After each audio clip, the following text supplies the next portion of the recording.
nasasangkot ngayon ang 30 personalidad kasama na ang ilang mga pulis sa kidnapping case ng 34 na mga nawawalang sabungero noon pa yung taong 2021. Yan ay kaugnay na mga bagong isiniwalat ng isa sa mga tinuturing bilang state witness at akusado rin sa kaso na si alias Totoy. Ayon nga sa akusado, tinatayang nasa 10 sibilyan ang nasasangkot sa kaso kabilang ang isang sikat na personalidad, habang 20 naman dito ay mga tauhan ng pulisya na aktibo pa rin nagsiserbisyo sa ilalim ng Philippine National Police.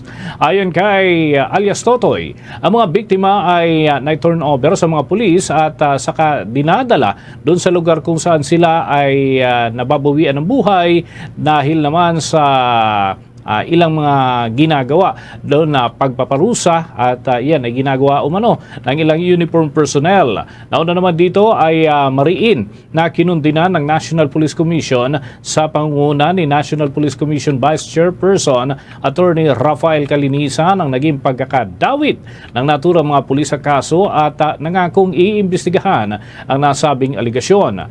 Aniya, bilang overseeing body ng mga kapulisan ay hindi siya mag-aatubili na alisin sa serbisyo ang mga pulis na mapapatunayang sangkot sa pagkawala ng mga sabungero at sisiguraduhin na mahaharap ang mga ito sa kaukulang kaso. At inaasahan mga kabombo ang iba pang mga development at tabayanan yan, mga kabombo at mga ka-Star Nation.